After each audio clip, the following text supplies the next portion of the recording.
welcome everyone.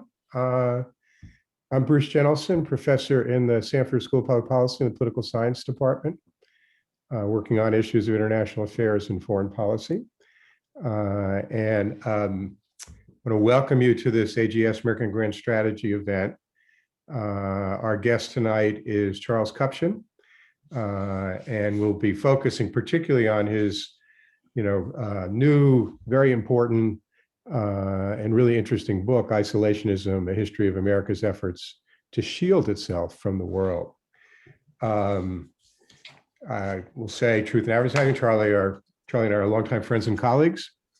I still can ask him tough questions because he asked me tough questions, but I just want to say that. But Charlie's really had a very distinguished career, both in the academic and the policy world. He's currently a professor of international affairs at the Georgetown University School of Foreign Service, as well as a senior fellow at the Council on Foreign Relations. And from 2014 to 17, really the second half of the second Obama term, he served as special assistant to the president and senior director for European affairs on the National Security Council staff. He also worked on the NSC in the first Bill Clinton administration, and also has some experience in the State Department on the policy planning staff. A prolific author, and I really will say, and I mean this, it's not just we're friends and colleagues. Charlie's books, I've used so many of Charlie's books in my own courses. My students this semester at least were reading at least one chapter from the current book, but his book, No One's World, The West, The Rising Rest, and the Coming Global Turn, which he wrote in 2012, was a really interesting book as well. His book on civic engagement in the Atlantic community, how enemies become friends, really interesting study over the course of history, how countries that have been adversaries work out better relationships, whether it's friendships or détente and the like, but move themselves along. So Charlie holds his BA from Harvard and his DPhil and MPhil from Oxford. And so Charlie, welcome, and thank you for being with us tonight. Thank you for the warm welcome, Bruce. I agree with you that we are good and longstanding friends, but I'll still try to fight with you if possible. I only have one regret, and that's that I'm not down there in Durham with you, because everything else being equal, I'd rather follow this with some good food and wine and more conversation. Well, the foodie scene in Durham pre-COVID and it's surviving during COVID was really getting really great. So we'll have to figure out a way to do this in whatever stands before us as we go. So I'm gonna this will kind of start as we often do in AGS. It'll be a conversation with me and Charlie, questions I think that are interesting to everybody that really come out of the book and the book relates to in terms of current issues on our agenda. And then we'll open it up to questions. And my understanding is that you'll put the questions in the chat box, and Bo Carlson will kind of cue me to those when we get to that point in the session. So Charlie, it's interesting. Most work on isolationism is often about how bad it is and how dangerous and misguided. And you don't embrace it, as we'll see as we go along, but you do set the objective to, quote, refurbish isolationism's reputation and rediscover its strategic advantage. So why don't we start with kind of an overview of what you mean by that? Well, I started to think about writing a book on isolationism a long time ago, actually in the 90s, after the Berlin Wall came down and coverage of foreign affairs in American media really fell off a cliff. And then again, after the wars of 9/11, you again sensed this loss of interest in international politics, and country was turning inward. And it was that combination of events that led me to say, you know what, maybe the internationalism that I grew up with is not the norm. And you grew up with it too, Bruce. I mean, I went to grad school in the 1980s before the Berlin Wall fell down. We have hundreds of bases everywhere. We've been running the world basically since the 1940s, and so I began to say I want to know more about what came before, And so I started reading a lot about early American diplomatic history of the 19th century, and my head kind of exploded because I didn't recognize the country I was reading about. It's so different from the country that you and I know and that we grew up in. And the more I read, the more the story that I was assimilating made a certain amount of sense to me. And I came to the realization that even though I had been brainwashed, right, with the idea that isolationism is a dirty word, I realized that the founders loved it, that one generation after another believed that the United States should focus at home and avoid strategic entanglement abroad, and that it served the country well. The country rose in unmolested fashion over the course of the 19th century, in part because it didn't build colonies and battleships and engage in wars with foreign powers.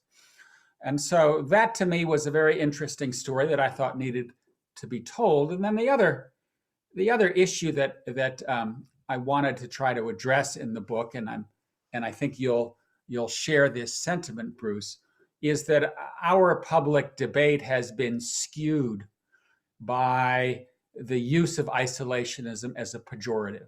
Anybody who questions Pax Americana, anybody who says, you know what, maybe we don't need to fix that problem, is tarred an isolationist. And so what I wanted to do by going back and rehabilitating the term and saying, well, sometimes it makes sense, sometimes it doesn't, but let's have a real debate, was to try to clear the air and enable Americans, public officials, regular Americans, people in the street, to have a big searching discussion. Because I think if we learn anything from the Trump era, it's that American internationalism is up for grabs. Mm-hmm. It's time for a searching conversation. That's great. And so why don't we work our way through a little bit of the history, and we'll come more to the present. So let's go back to the classic, right? George Washington's farewell address. And, farewell addresses, I always tell students, are like sometimes the most interesting thing presidents say, right? They can say what they want to leave office. Eisenhower's military industrial complex speech, you might have thought was, if you did a blind taste test, was written by, Fidel Castro or Karl Marx or something. But, Washington's farewell address is often invoked. And can you kind of give us a sense of what his point was at the time and how and why it does or doesn't fit today? Sure. The farewell address was in 1796. I'm going to answer your question by starting 3 years earlier in 1793, because I think telling a quick story will help all of the folks on this call to appreciate just the intensity of this aversion to foreign entanglement. The U.S. starts fighting the British. We start off not very well, and we're losing.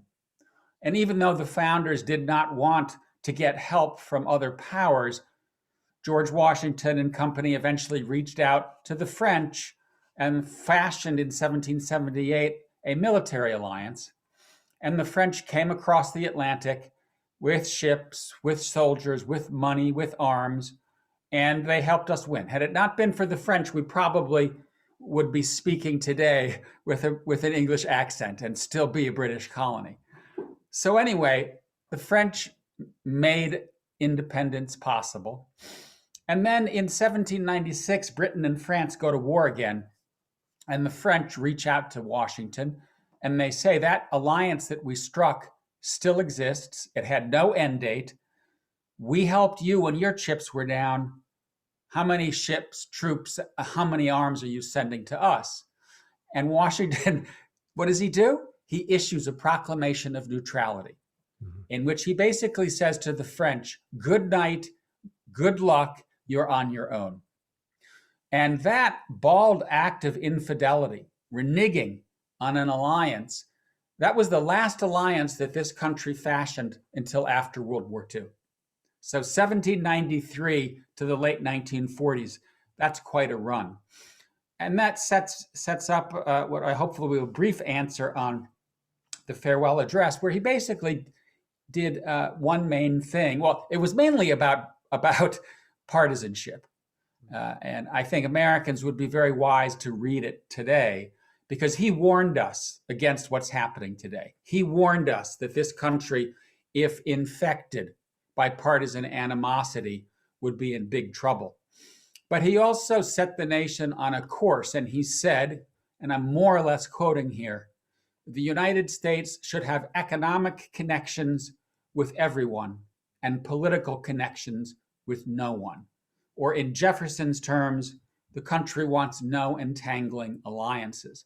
And it was that phrase, that dictum, that informed American grand strategy from the farewell address really until 1898, the opening of the Spanish-American War.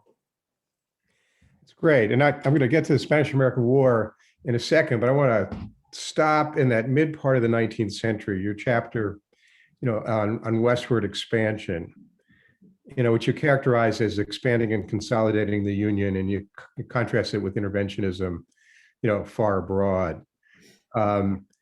As I was reading that, I've also been reading lately different takes by historians on that period. Greg Grandin of the historian at Yale, in his The End of the Myth book that won the 2020 Pulitzer for generally nonfiction, really puts his emphasis on that period on what he calls the creation of a Caucasian democracy, basically the, subjugation and elimination of the Native Americans. And, the whole manifest destiny notion of the right that the United States had, to quote, to overspread and possess the whole continent, which Providence has given us for the development of the grand experiment of liberty and federated self-government. How do you see sort of the Grandin and Tom Bortelsman's emphasis fitting into your sense of what the driving forces were in that period? Let me offer a kind of caveat or qualification, because some of the folks listening may be saying, what is Charlie talking about? The United States wasn't isolationist. It expanded across North America, grabbed a big chunk of Mexico. We had traders everywhere. And that's all true. The US was not isolationist from an economic perspective ever.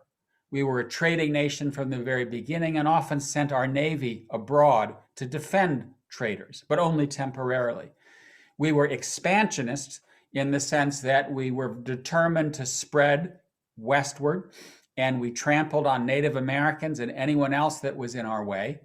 We tried on several occasions to invade and annex Canada, unsuccessfully. We picked a war with Mexico in 1846 and won, and seized a big chunk of Mexican territory. And then we made it across over to the Pacific.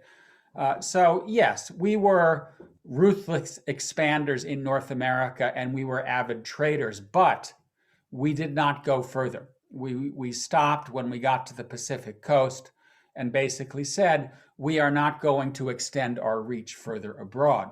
But you correctly point out, Bruce, that one of the guiding rationales for not going further was race. And in general, American exceptionalism led to the belief that perfecting the experiment at home meant avoiding taking our experiment on the road, that foreign ambition would come at the expense of liberty and prosperity at home. And that sense of exceptionalism and chosenness was in part about white Anglo-Saxon Protestantism. And one of the reasons that we did not expand to Cuba or Puerto Rico or Hawaii or the Latin American states is because there was no appetite for bringing non-whites and non-Protestants into the body politic. And that nativism and that racism has been part of the isolationist experience. It doesn't need to be, because isolationism in my mind is a strategic doctrine, but they have run together.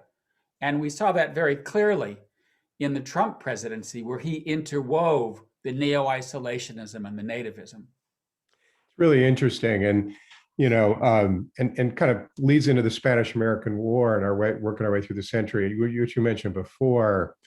And you point to this as one of the crucial turning points. And I have to say, when I was an undergraduate taking my first, foreign policy class with the wonderful Cornell professor, Walter Lefebvre, who passed away last Just week. lost him. Yeah.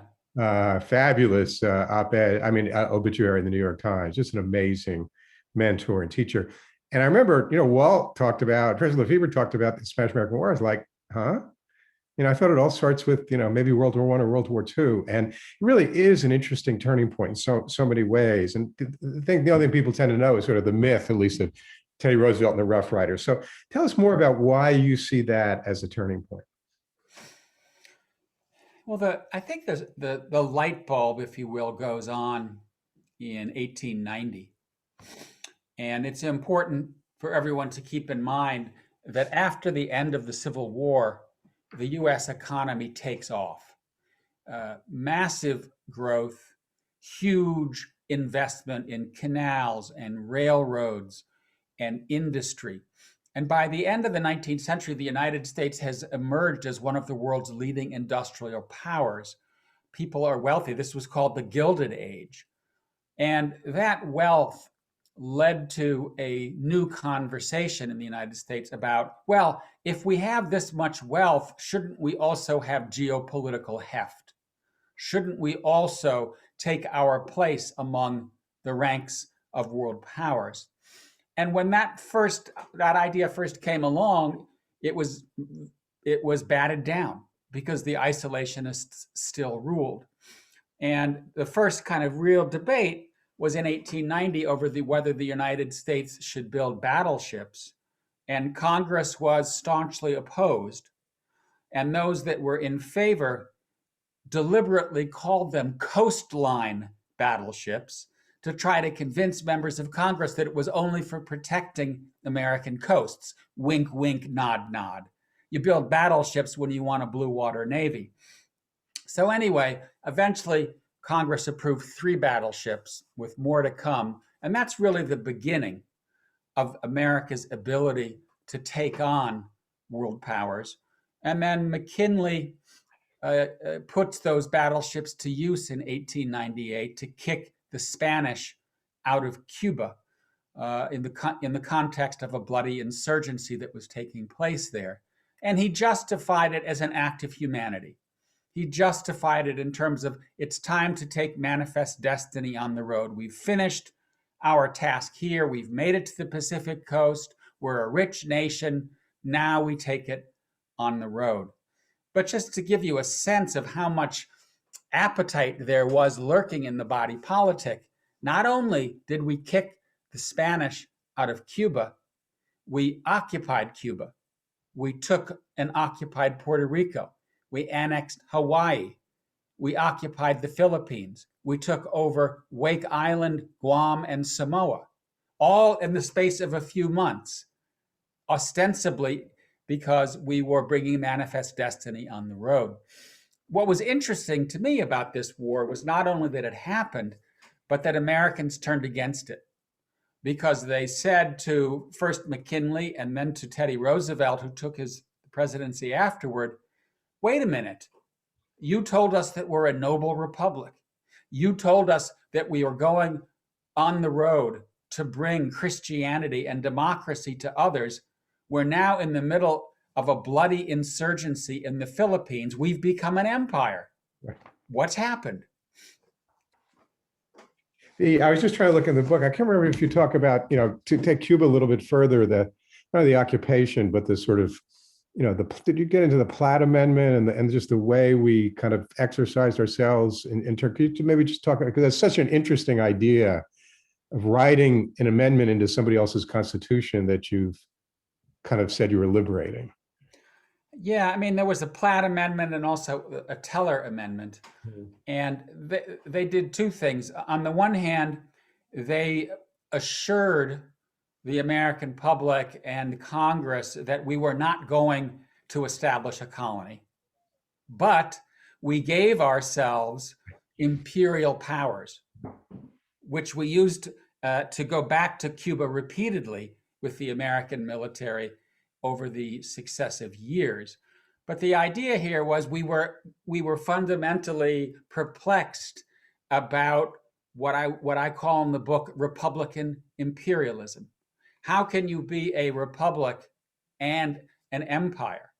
And the courts and Congress, they spent years trying to figure this out. Hawaii was the one exception because Hawaii was on the path to becoming a state. And they went through the same process that the continental territories did before they became a state. And that's in part because Hawaii by this time was predominantly white, mostly white, English speaking. That's not true of Cuba, Puerto Rico, the Philippines. They were not dominated by whites. And as a consequence, nobody wanted to bring them into the Union. And so they really did, it created this big intellectual problem. What do we do with them? What's their status? And as you know, Bruce, we still haven't resolved that. We've got Puerto Rico as a territory of the US, and we're now deciding whether maybe there should be a referendum to make them a state. Well, a couple of years ago, I took a group of Duke alumni during the Obama years when Cuba was open to Cuba for a trip. And long story, but I got to play softball against a bunch of Cuban guys my age. And I was considering it baseball diplomacy, right? Build relations through a good baseball game, right? So all of this kind of leads, and this will take us up from where we are also to today, the whole notion of American exceptionalism, and that we're different than other countries. And when we do go abroad, we do it standing for democracy and human rights and stuff. And, in your prescriptive chapter at the end of the book, you call for the United States to, quote, stand by its exceptionalist calling, a concern that we're going to, lose that. But the question is, have we really been as true to that as we often claim in terms of the way we, our own policy, and not necessarily have to be perfect, but haven't we had some fundamental contradictions about whether or not we are as exceptionalist as we claim? It's a very complicated issue, and I'll give you a complicated answer. On the one hand, there's no question that the United States has engaged in behavior that is fundamentally at odds with its self-perception, with this narrative of exceptionalism, going right back to the beginning. I mean, how can you be an exceptional nation and a slaveholding nation? How can you be an exceptional nation and do what the U.S. did to Native Americans? You can't. Now, they justified this on the grounds that, as I mentioned, exceptionalism was in part racial. And they said to themselves, as they were expanding westward, Blacks and Native Americans are not fit to be part of the American experiment. This is something that is privileged for folks who came over from the British Isles looking for religious and economic freedom. And so they talked themselves into thinking that they could be exceptional and they could be slaveholders at the same time, although, as we know, the Civil War broke out in part about these competing conceptions.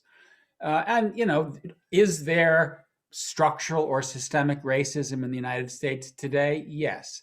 Have we done things overseas that constitute immoral behavior? Yes. So, mea culpa. But if the question is, has the United States on balance tilted history in the right direction? Is the world a safer, more prosperous, more free, more dignified place today because of the United States? My answer to that question is yes. And I believe that especially at this moment in history, when we've lived through the Trump era, when we see liberal democracy under siege in many important parts of the world, I think the United States has to come back to playing the role as modeling and leading liberal democracy. And I welcome the fact that Biden seems to want to do that. So I guess I would say that we are not anywhere near exceptional in our day-to-day behavior. In our impact across history, we have played an exceptional role. Yeah, I would agree with sort of the general bottom line net assessment, but sort of wonder if there's a pattern in that. I mean, even let's say during the Cold War, as well as today, is it the case that we stood up for principles more when they also were consistent with or reinforced our geopolitical interests, right? So Soviet dissidents, right? Solzhenitsyn, Sakharov, and the like. Lech Walesa, Václav Havel, right? All of that fit with security interests and geopolitical interests. But when there's been a tension between our principles and those other interests, much of the third world during the Cold War, whether it was, Guatemala in 1954 or the Vietnam War or, African dictators, unless one assumes that there are really only two choices, our guy, the ABC choice, anybody but a communist. I mean, isn't there a pattern there that sort of, even, the Soviet Union was the biggest question, but it seems like when it comes to that part of the world, you keep talking about the third world, the people in other part of the world, we haven't been as consistent as in fact, we've been quite inconsistent there, I would argue. I think that's right. And I think that when our political and strategic interests come up against our values, more often than not, in fact, most of the time, our interests will win out. And as someone who has been in positions of policy responsibility, I'd probably say, in the end of the day, that's the right thing to do, even though it does involve moral compromise. But I'd also say that one of the reasons that I think our foreign policy beginning in the 1940s worked is that it married our interests and our ideals. It married our values and our national security outlook. And that was new because, sort of going back to the 19th century, the Republicans were unilateralists. They were the party of power. The Democrats, especially after 1898, were the party of values, idealism, Wilsonianism. And it wasn't until Roosevelt comes along that he puts the two together. And that really is what liberal internationalism was about. We're going to go out there and we are going to project American power to further our interests, but we will do it in a way that is consistent with our values. Mm-hmm. And I think it worked in part because it brought together Democrats and Republicans in the political center. To me, that is how the United States should conduct its policy. The two should go together, even though inevitably they will at times be in tension. So what's your view of the Biden administration's decision on Saudi Arabia and MBS, the Crown Prince, and the murder, that they imposed some sanctions, but not against him? Right? Do you think they struck the right balance there, or what's your sense of that particular version of it?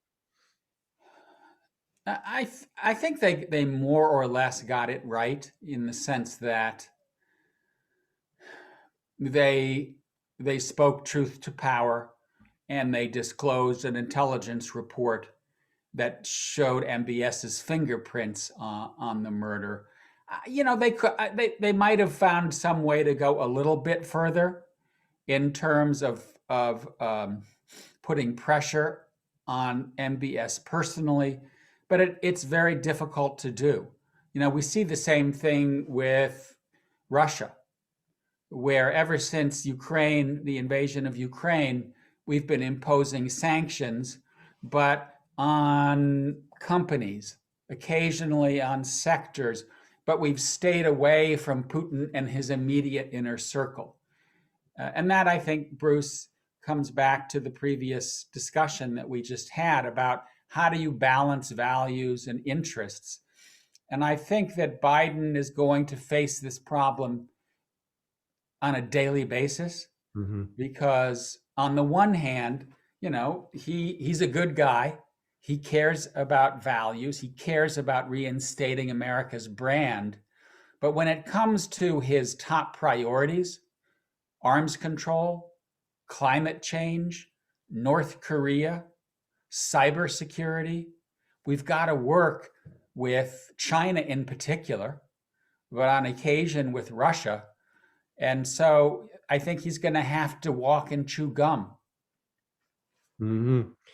So I was going to go to China, but you work closely with then Vice President Biden when you were in the NSC. It'd be great to share your sense of what you saw of him as a person, as him as a foreign policy strategist. Just, sure, you can share a little bit of that with our group.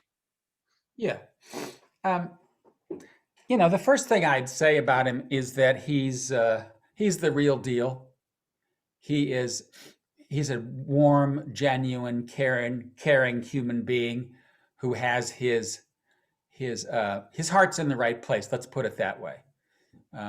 You know, I'll tell you a quick story or two just to put some color out. Early on in working with him, and I was with him on almost a daily basis. We had gone somewhere, I don't remember where we were abroad, but we were flying home on Air Force Two, and he, like he often does, says, "You know what? I want to go home and sleep in my own bed." So we land in Wilmington, so he can go home and sleep in his own bed, and he comes over to say goodnight to myself and his other advisors, and I'm on the phone FaceTiming Maya, who at that time was either 3 or 4. Mm-hmm. He grabs my phone, he takes it up the aisle, and he's on the phone with her for I don't know how long, until the Secret Service basically grabs the phone and says, "Mr. Vice President, it's time to go home." Another occasion, I get a call, and his office says, "Charlie, Vice President wants you to come over." And he had invited a family in whose son had a terminal illness, and his son, I think, was in high school and was avid about diplomacy. And so, he, just as a favor to the family, he had the family come into his office while he made a head of state phone call, so that this kid, who probably wasn't going to live more than another few months, could watch it happen.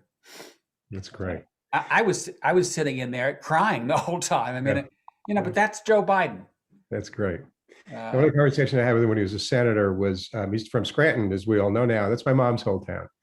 And so he's kind of doing a little bit of Scranton geography, right? Where did they live? Oh, I know where the house was. And it was like, it's just really, it was sincere. It wasn't just the usual, oh yeah, kind of thing. So I feel like he's got good roots too, having grown up for part of his life in Scranton, Pennsylvania. And that gives him real credibility with Main Street in a way that we really haven't seen in a long time.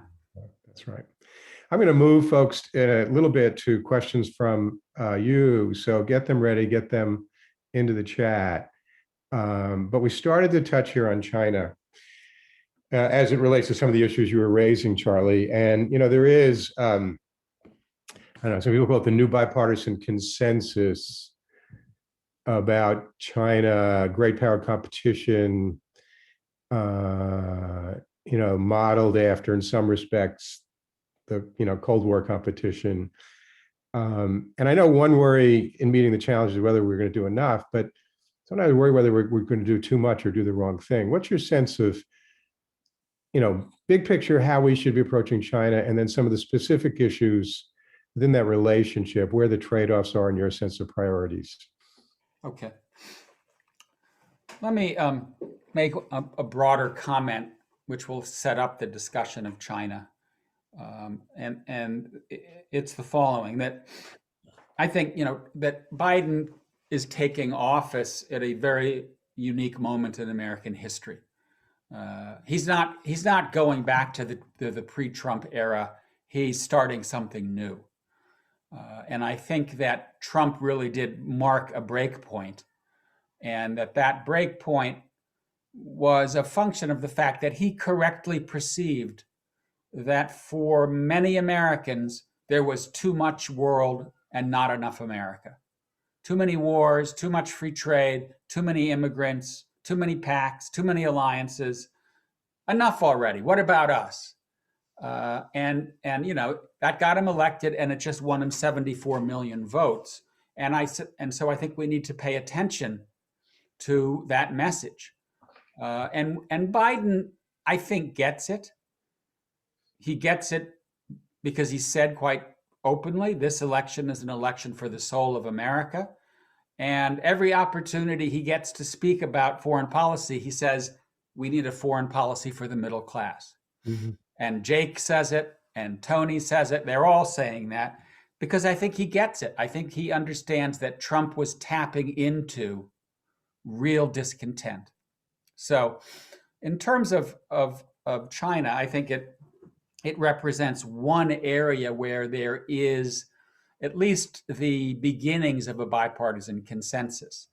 And I think it will, to some extent, serve as a needed counterweight to what I would call a return of neo-isolationism, an isolationist sentiment on both sides of the aisle, which in my mind will make itself felt.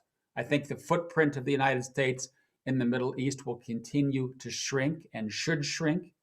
And I think that there really is a call to put Americans first. China, I think, in the first instance, will play into that as a place that Biden will try to confront with a united alliance of democracies to open up its market. And then, on the question of geopolitics, I guess I'm kind of with you in the sense that I worry right now about too much focus on China rather than too little.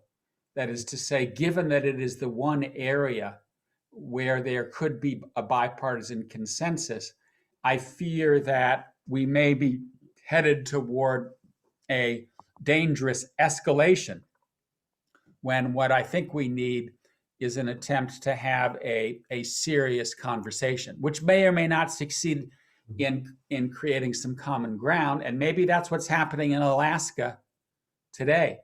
Mm-hmm. But it is, in my mind, the most important geopolitical development of our time, and probably the main reason that the United States is going to remain very present and accounted for in the Asia-Pacific region. Yeah, I think, and we'll be interested to see what comes out of these meetings that the National Security Advisor, Jake Sullivan, and Secretary of State Tony Blinken are having. So there's been a greater prioritization of climate change by having a designated cabinet level, John Kerry doing that. But, when you do your threat assessments and questions of interests, obviously China taking over the world and making it a new China world order is not in America's interest or much of the world. I'm not sure that's even possible, even if we were to, totally go home. But, I feel like in some ways, issues like climate change in terms of their effects on the economy, the prospective death tolls, the current death tolls, still seem like they're off to the side, a little bit higher than they were before. But, and of course, as you're saying before, the way we got the Paris Agreement was some cooperation between the United States and China. We may need that again. Do we have to continue to think about, countries, or how do we bring in some of these transnational issues that are much less hypothetical, they're affecting Americans on a daily basis? And how do you communicate to the American people about their strategic importance? Yeah. Well, I think that we can safely say that we have gotten our priorities wrong over the last couple of decades. And in my mind, our foreign policy has become over-militarized. And we have been fighting unnecessary wars of choice in the Middle East that have cost over $6 trillion and have not produced much good. And in the meantime, if you ask what are the most important immediate threats to the United States today, they are areas where we have been underinvesting. Global health, right? We've already lost 500,000 Americans. There's only one war that has taken that many lives in this country, and that's the Civil War. We face threats on the cyber front. hacking from various parties, including in our elections. To the best of my knowledge, we still are underfunding the cyber issue and underthinking it, although we are catching up. And on climate change, I do think that the Biden administration is going to make it a priority, but I do think we have to realize that those issues, global health, cybersecurity, and climate change, may be the most urgent geopolitical issues of 2021. We need to make sure that when we allocate resources and think through our grand strategy, that we keep those kinds of issues front and center. Because I agree with you, Bruce, that it's too easy to sort of bang the drum and say, here's China, Russia has annexed Crimea, we need to go man the barricades. But these other issues cannot be ignored. Great. So let me start to bring in some of our participants. So there's a question from Peter Connolly. We can unmute Peter. Hi, thank you again for coming to speak with us. My question is kind of on the vaccines and kind of how does international vaccine distribution and the so-called vaccine diplomacy affect how the world sees the US, and kind of how do you think the Biden administration should weigh vaccinating their entire population versus sharing it with allies and especially developing countries through the COVAX program? On vaccine diplomacy and dealing with the pandemic in general, I think that Trump dropped the ball in a way that hurt the United States. I mean, he already hurt the United States through America first. But I do think that separately from his foreign policy, the world tended to look at the United States as a country that had at least a measure of competence and knew how to get things done. And at least during the course of the year last year, that was not the case. And we were being told to use bleach to deal with the greatest health crisis since 1918. So at least we now have somebody in the Oval Office who listens to the scientists and who is attempting to create a national policy, and that's great, and I think it will help restore America's reputation abroad and gradually rebuild American confidence in the institutions of government. Your specific question about vaccine sharing, I find that very tough, and I'm going to ask Bruce to weigh in on this too to help get me off the hook, because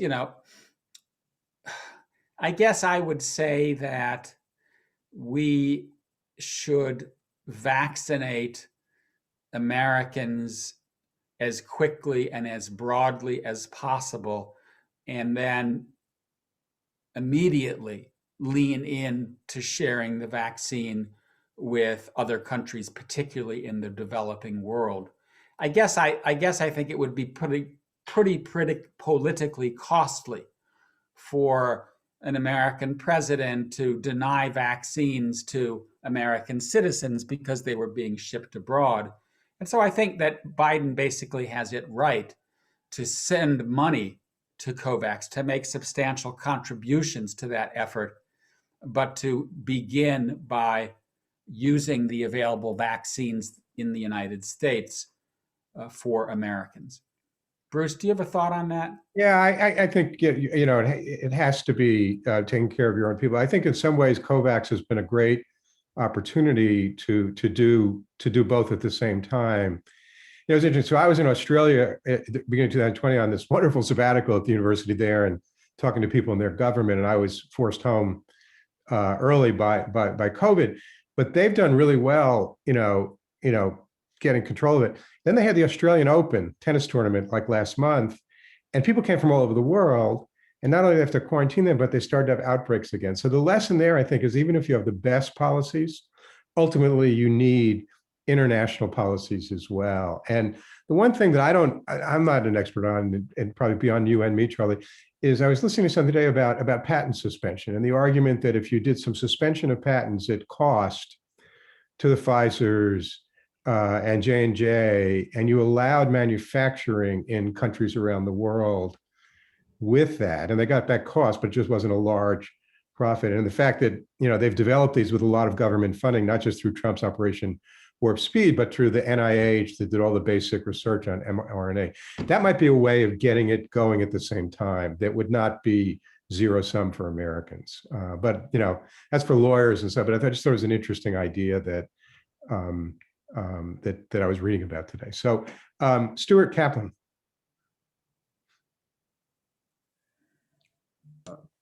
Yes, thank you for taking my call. Has the myth of American exceptionalism been more important in world history than the failure of America to live up to those standards? Can you repeat the question? I'm not sure I fully grasped it.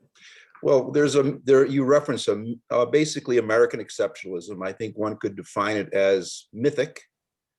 Has the myth of American exceptionalism in the course of world history been more important than the failure of America to live up to those standards? I mean, does America live up to the standards of American exceptionalism? I would think you would argue no, but yet there is the myth. Yeah. Which is more important? Yeah. I think they're both important in the sense that the myth of American exceptionalism has consequences, some of which are beneficial and positive. I think it has helped promote unity in the country. It has created a common narrative. It has at times helped instill bipartisanship around a common cause. And I think that on balance, as I mentioned in my earlier answer to Bruce, that the US has done more good than harm. That is to say that it has helped push history in the right direction by nudging democracy, prosperity, free markets, dignity, human rights forward. And if the United States were not there doing that, I don't know that anybody else would have the heft. I think today the European Union has the inclination, but not the heft. And to some extent, we kind of saw that during the Trump era when Merkel was dubbed the leader of the free world. But I'm not so sure that Berlin was standing astride the globe. On the other hand, Stuart, you're right to point out that under the guise of American exceptionalism, we have made some real boo-boos. We have killed a lot of people.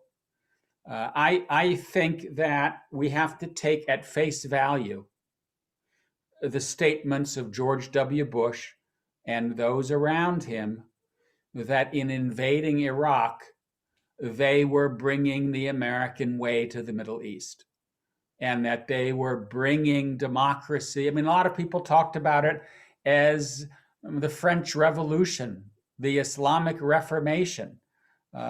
People really did believe that this was a fundamental historical moment of liberation, and those instincts were noble, right? I'm not saying that George W. Bush did this deceitfully. I think he did it nobly. But if you look at what has happened in the aftermath of that action, it's not pretty. So Becca Dudley actually has two questions, and since she's one of our PhD students, we'll it's okay. She has two. Thank you, thank you both for this discussion. It's been really, really interesting. I've really enjoyed it, and I do have two questions, and they're similar in a way because they're both about kind of public discourse about foreign policy, and in particular how the U.S. public seems to understand most foreign policy actions. The first is kind of in reference to the discussion you had on China and U.S. foreign policy towards China. And in particular, thinking back about what, when you were talking about the history of American isolationism, how the U.S. was always involved economically, but not always politically, and that changed around the turn of the century. But it seems to me that in thinking about the U.S. relationship with China in particular, and certainly other countries in this category as well, but China seems to be the most dramatic. We can't really separate the economic and the political involvement anymore. And so I'd be interested to hear your thoughts about that, if separating out types of isolationism is possible, given the current standing of the global economy and international politics. And then the second question also about how the public tends to understand foreign policy actually goes right off of what you were just talking about with the response to the invasion of Iraq and the U.S. involvement in the Middle East, and in particular, how the U.S. Public, it seems to be that while they might understand in the moment, or contemporarily while things are happening, the values-based argument for different types of foreign policy, it seems that as we get more distanced from those events, the discourse surrounding them becomes more skeptical, more cynical, and more focused on how it was strategic. And I feel like there's almost a shift, particularly among those who might trend more towards neo-isolationism, to view any rationale having to do with values-based foreign policy as being just a front for strategic interests or personal interests or what have you. So I'd love to hear your thoughts on if there's a way to credibly sell values-based foreign policy at home and abroad. Very interesting questions, Rebecca. Let me start with your second question. I think that it's safe to say that the bottom has fallen out when it comes to American internationalism and the domestic politics of foreign policy. There was for a long time a sort of solid bipartisan center that was the political basis for liberal internationalism, and that's now gone.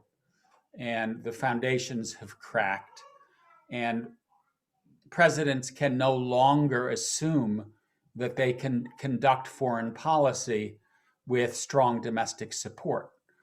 And that's why, as Bruce and I were talking about earlier, Biden talks about a foreign policy for the middle class on a regular basis. And I think it's not puzzling what's going on here. It's that there is a lot of discontent at home. There are a lot of people who feel that globalization and American engagement abroad, whether it's a free trade pact or a war in Afghanistan, hasn't worked for them. And as a consequence, I think that any president who's in office today needs to take an inside-out approach to foreign policy and needs to work on rebuilding the domestic foundations, in part by reconnecting our trade policy to the middle class, in part by realigning ends and means, and perhaps most importantly, by investing in domestic programs, whether it's the pandemic or infrastructure or green technology or healthcare or childcare. To me, that is probably the most important step into getting our foreign policy back on its feet. It's the domestic agenda first. It's inside out. And so to me, it's not a question of should we lead with values, should we lead with interests?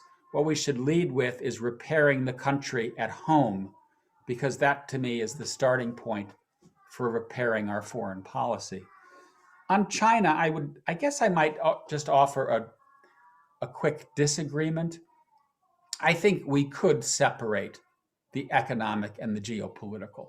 In fact, there are people out there that Bruce and I know, some of whom Bruce and I would consider friends, who believe that we should cut loose Taiwan and that we should pull out of the Western Pacific and go back to basing our forward presence in Hawaii and other areas that would give China much wider berth.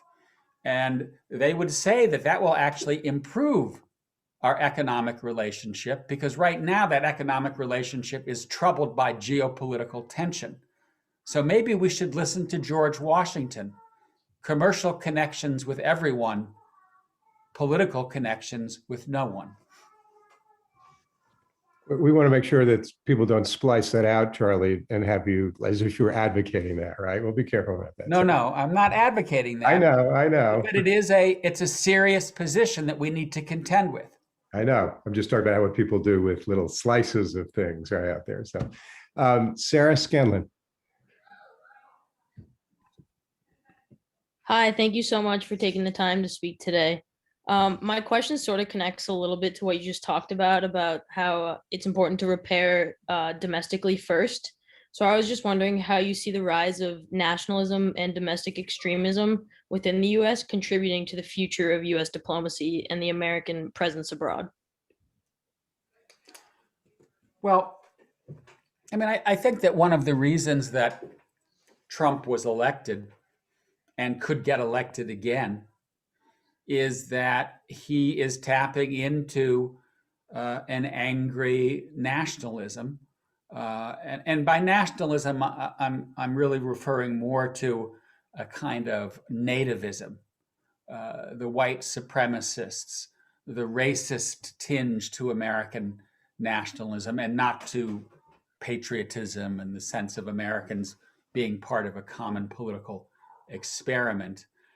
And we know that we have a problem with this because it has reared its head across the advanced democracies of the West. Britain today is engaging in an act of self-isolation that is pretty hard to understand without looking at this kind of sense of nationalism and anti-immigrant sentiment and a desire to regain sovereignty over its borders. The Alternatives for Germany, the National Rally, the League in the Northern League in Italy. I mean, these are serious political forces that may rise to power in the days ahead, and as a consequence, we need to see them as serious political forces. And again, circling back to my answer to Rebecca, I do think that the trick here is to say, well, why is this happening? Where is this coming from? Why has the politics of grievance worked so well in the United States and Hungary and Italy and Poland? And there are answers to the question that I think lie in primarily in economic insecurity, but also I think in issues of immigration, which have to be part of our conversation. We need to tackle those underlying causes. Otherwise, that nativism and the angry politics of grievance may well be with us for a very long time to come. I think I just add that, it's really interesting that the director of national intelligence in her analysis of threats the United States faced put domestic terrorism right at the top of the list, right? So it may be domestic, but compared to other threats, it's pretty far up there. A question from Francis. Yes, so my question is actually a little bit similar to Rebecca's, but from more of a historical perspective. So I would say that geopolitical considerations always had to be made. Like we couldn't simply separate, economic and political because, global empires were on our borders. So nowadays, we're seeing, these rising kind of authoritarian regimes.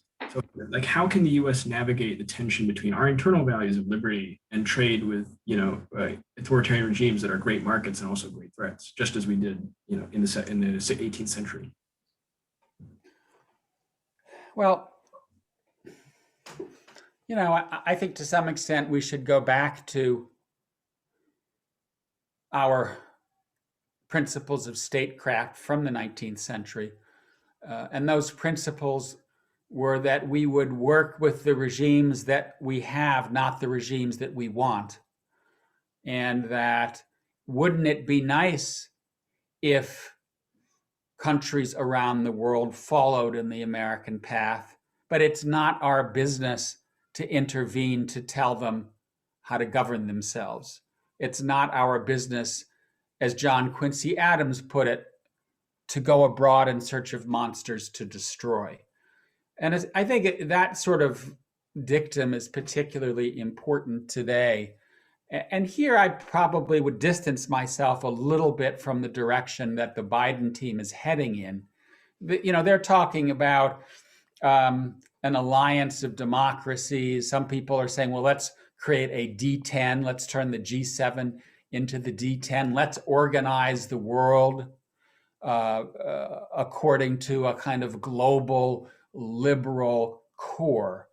My view is been there, done that.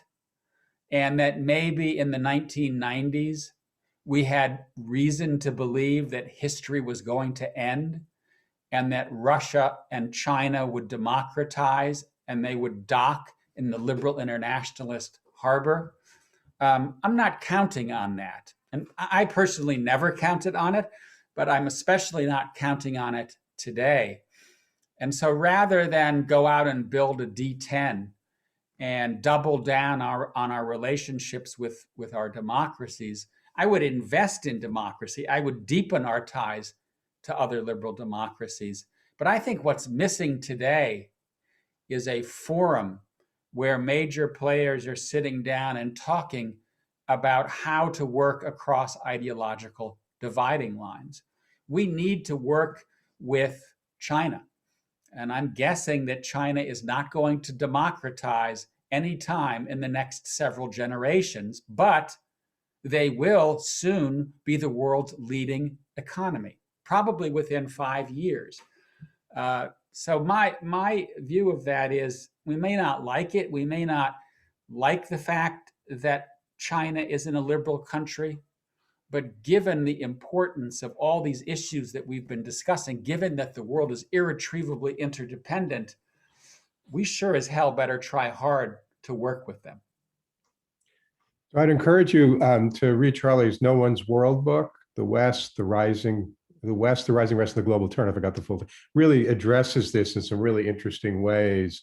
And he wrote it a few years ago, but I think it's very, very telling for, for where we are today, notwithstanding the Trump period. Ash Javeri. Hi, thank you so much for being with us.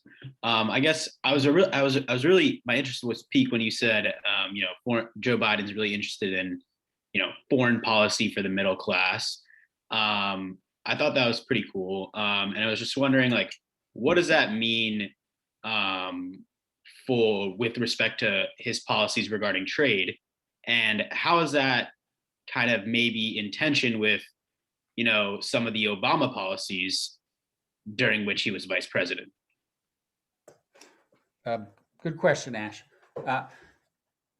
For starters, I think we need to have a trade policy in which working Americans figure more prominently. We do a lot of trade deals, and we've probably been the biggest backer of liberal multilateralism on the trade front since World War II.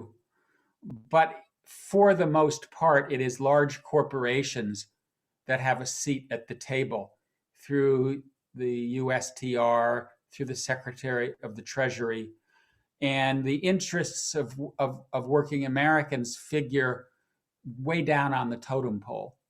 And so that needs to change in my mind. The Secretary of Labor ought to be a major player in these conversations. We ought to find ways to bring the interests of this large swath of the American electorate into the room to make sure our trade deals do a better job. One of the reasons that TTP, the Trans-Pacific Partnership, and TTIP didn't make it under the Obama administration is that they were not supported sufficiently by labor and by people who felt that they would be disadvantage. So yes, let's look at free trade, but let's get deals that do much more for working Americans, and let's also fix our trade adjustment strategies. So when workers are laid off, or when they see their wages go down because of trade, we adjust to those dislocations. The other thing that I would say, and you'll think that this is a paid advertisement for Bruce's son, Adam. The other thing I'd say is that the domestic agenda here is so urgent that I do believe that Biden needs to either get rid of the filibuster or dramatically reform it. Because if he can't get investment in the heartland, if he can't bring down the urban-rural divide, if he can't rebuild our crumbling bridges and highways and airports, we in a heap of trouble. And so, as I said to one of the earlier questions, what in my mind would be a key step forward on foreign policy? Get rid of the filibuster and pass major domestic investment through the United States Congress to revive the American economy. Full stop. Well, thank you, Charlie. So some of you may have been with us Monday night when Adam gave a talk here through Polis, our politics center. He is the author of Kill Switch, The Rise of the Modern Senate, The Crippling of American Democracy. It's having a huge impact on debates in some really exciting ways. And you are related to him as far as I understand. Well, I always tell people who see him on TV, he's like my personal Facebook page, right? They say, oh, he looks like you. But I say, yeah, but if he stood up, you'd see he's much taller than me. He got legs from his mom's side of the family. She's got two brothers over 6'2", right? So yeah, I am related to him. I lost my, so yeah, Denise Richards is the next question, and then we'll have two more and we'll wrap up. Hi, this is very interesting conversation. Thank you. So I'm going to ask a different question than I had intended to ask because several people have touched on it. I'm just curious. It seemed that during the Trump administration that international leaders were appalled at the change of the American stance on internationalism and trade and so on. And I'm curious, what's your sense now of foreign countries looking at the United States and thinking about how they can help us return to internationalism? Are they reaching out to us to try to help us participate as we have in the past again? And to try to overcome some of this conservative, white supremacist, anti-foreign within the United States and toward other country stance that was developed under Trump? Well, I think, Denise, that with a few exceptions, most publics and governments around the world are breathing a sigh of relief and were profoundly unsettled by Trump's behavior at home and abroad. And so they're sleeping better at night with Joe Biden in the Oval Office instead of Donald Trump. That having been said, I think that there is hedging going on. And that's because nobody knows whether Biden is the new normal or just a reprieve from either another Trump era or something that looks like the Trump era. And so at this point, I think everybody's hoping that the United States has come back to being a team player and a stable liberal democracy for the long haul. But, we'll see what happens. And, for people around the world to watch the U.S. Capitol sieged, it was as unsettling for them as it was for us. Directly speaking to your question, yes, countries are trying to step up in a couple of ways. One is to be better allies and to say to Biden, we're prepared to do more. We're prepared to be better partners. you may have seen that the South Koreans recently announced that they are going to pay more of the expenses of keeping US troops on the Korean Peninsula. The Europeans are investing more in military capability. Macron, the president of France, talks about strategic autonomy as a way of kind of saying to Biden, you know, we get it. We need to be a better partner. We need to shoulder more of our fair share. And that's gonna help because Biden will be able to say, you know, others are reaching out to us and working with us when they have faith in the nature of our democracy and our leadership. And then finally, I think that there is a palpable readiness to simply work with the United States on lots of issues that Trump turned his back on global health, on climate, on the Iran nuclear deal. And so, you know, one can kind of feel the excitement and the momentum that has been generated by an America that is back. I mean, we've been missing in action for 4 long years. So let me go to my colleague, Professor David Chanzer, who's also the acting director of AGS, for our last question, and we'll wrap up after David's question.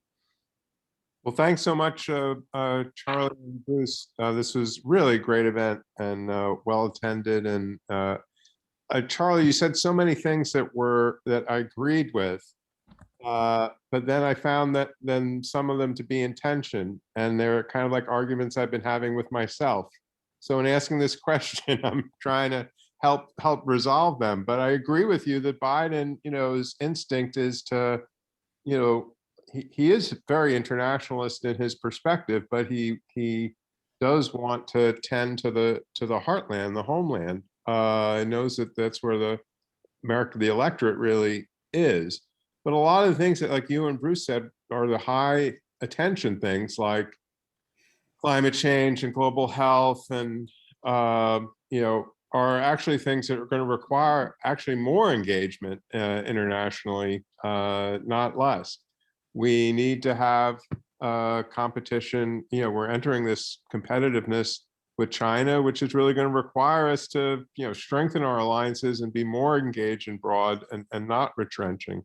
And I also, when we talk about this reinvestment, which I agree 100%, we need you know, to invigorate our public investment in infrastructure, but that's going to require us to we just put $4 trillion on the credit card, and that's going to be more trillions on the credit card, all of which there's no appetite for tax increases or trimming back on the military or Social Security. So that just means more foreign debt, which makes us more dependent on the rest of the world. So am I right in seeing some contradictions in that, or are those resolvable, those tensions? Generally, you're right, and generally, no, they're not resolvable. And you know, life is full of contradictions and tensions, and that's why we drink wine with our dinners to make it all a little bit more palatable. You know, I basically agree with you that there are these trade-offs, but I do think that let me answer it in 2 ways. One is that right now, when we come to those trade-offs, if we do, we should tilt toward the home front. And that's simply because I do think that our crises at home are more urgent and more fundamental than our crises abroad. And I don't think we can redress the foreign challenges if we don't fix the situation here at home. So I think there is a sequencing that needs to take place. And the other is that I do think there are places where they go together. And I'll just give you a couple examples. We do need to be more competitive when it comes to China, but that doesn't necessarily mean foreign policy initiative. A lot of it is domestic investment. it's R&D, it's investment in green technology, it's worker training programs for new skill sets, so that Biden can link his domestic agenda to what he sees as important steps abroad. And and I would make a similar kind of comment on climate. Yes, let's kind of rejoin Paris. Yes, let's commit to new numbers in whenever the next UN gathering is. But I think that the most important steps we can take right now are domestic legislation, undoing some of the rules that Trump passed, investing in green technology here at home. So again, I think more often than not, what we need to do at home and what we need to do abroad do in many cases reinforce each other. So before I express our thanks to Charlie, let me just quickly note a couple of upcoming AGS events. So on Friday, March 25th, there's a lunch and learn with Matt Perot, who's a professor in the Stanford School and used to be an executive at Facebook on public policy and technology. March 29th, also at noon, U.S. policy towards Latin America with Moises Naim, really used to be editor of Foreign Policy magazine. He was actually finance minister in Venezuela pre-Chavez and Maduro. Very interesting, thoughtful person. Where does Moises live these days? I don't know. I hear him on the radio. I'm not sure if he's still in Washington or what. But then on April 7th, there's a session with Brigadier General Melvin Carter, Director of U.S. Marine Corps Intelligence. So put those on your calendar. You can always go to the AGS website. So Charlie, really, thank you so much, both for the time and really great discussion. I encourage people to read the book. It's really interesting and thoughtful and gives you a perspective that you're not going to get in a lot of different places. So thank you all for joining us. My thanks to my friend and colleague, Professor Kupchan, and everybody stay well. And down here, let's hope the tornado warning is just a warning. So thanks again, Charlie, and everybody take care. My pleasure, Bruce. Thank you for hosting. Okay, bye-bye. Bye-bye.